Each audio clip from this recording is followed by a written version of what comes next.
I'm starting to hear a lot about Ron Paul. I saw him on that TV show saying he would tell natural disaster victims you're on your own and that we should get rid of FEMA. That would be a tragedy to victims of natural disasters. The United States has managed to survive most of its existence without FEMA. Galveston, Texas suffered the worst storm in American history in 1900 and managed to rebuild without FEMA. Ron Paul believes FEMA and other types of forced government insurance are immoral.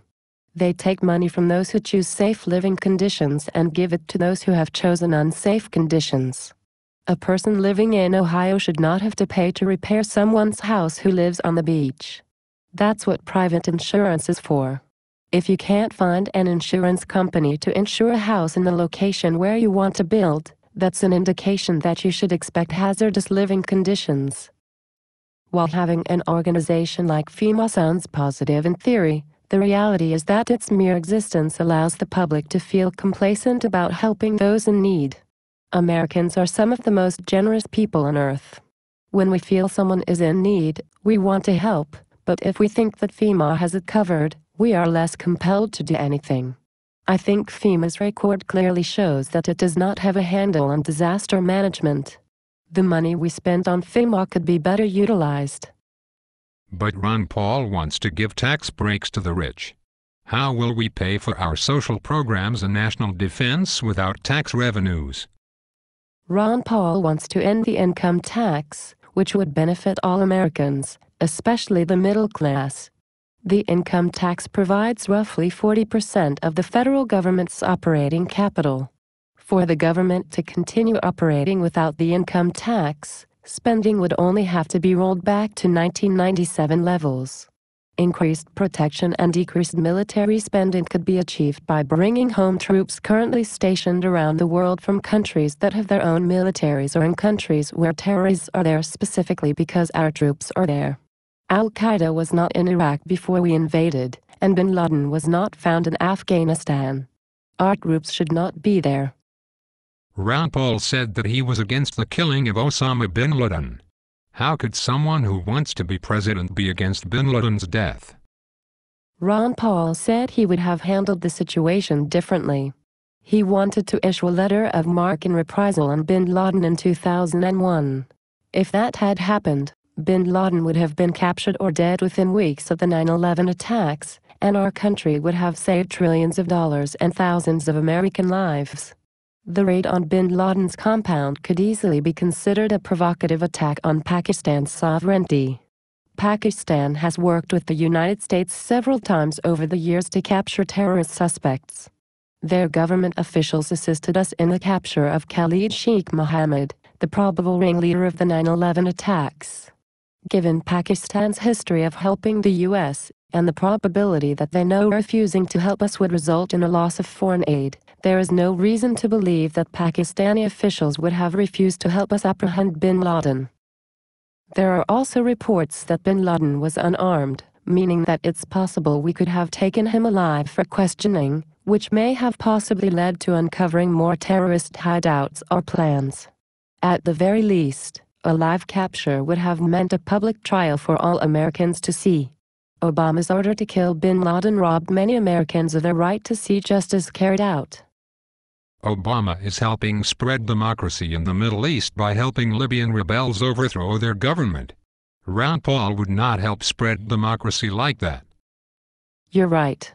Ron Paul wants to spread democracy by setting an example for the world. He believes the United States should be a role model for all to see. In Libya, we are again interfering in the affairs of a sovereign nation. There is even evidence that the Libyan rebels have ties to Al-Qaeda.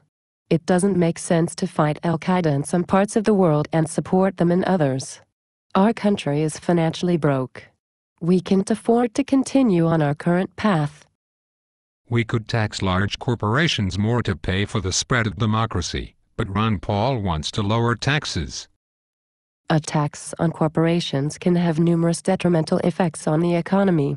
First, if all corporations are taxed equally, the extra expense is passed on to the consumer, meaning that you and I will bear the burden of that tax.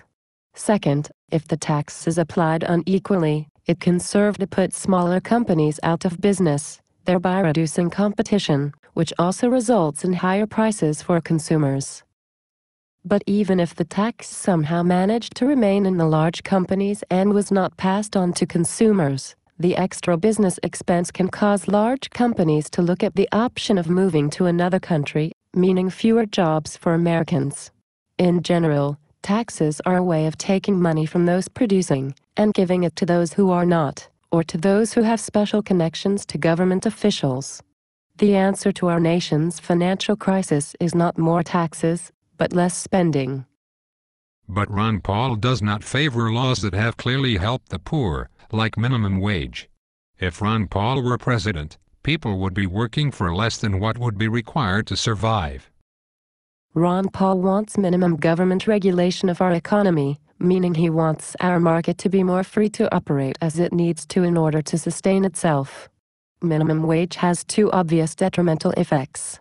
1, it can reduce the number of workers employers can hire, which means it can drive up unemployment. 2, it can put upward pressure on inflation because employers may raise prices to pay for the higher salaries.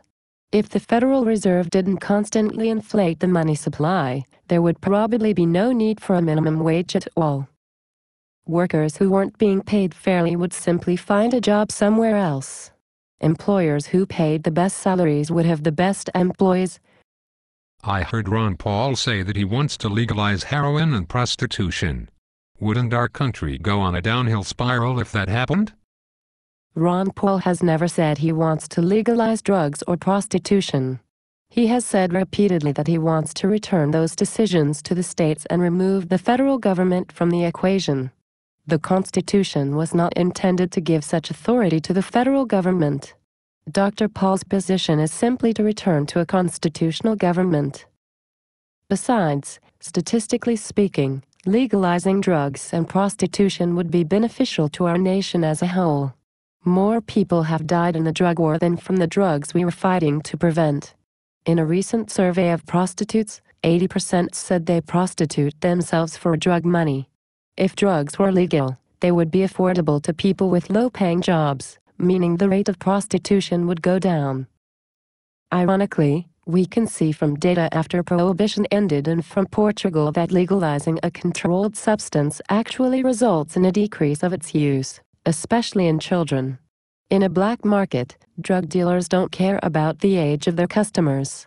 In a regulated market, sellers want to keep their licenses and so only sell to adults, and are more likely to sell quality products.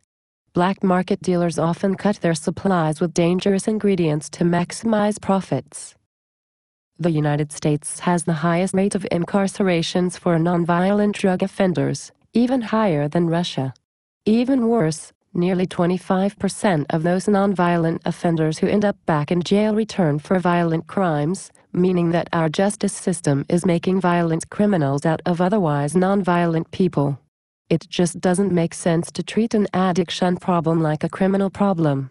Statistics show that it does more harm than good. These are the types of issues Ron Paul would like to see openly and honestly discussed. But those are libertarian views. Why is Ron Paul running as a Republican when he is clearly a libertarian? Our election process essentially operates as a two-party system.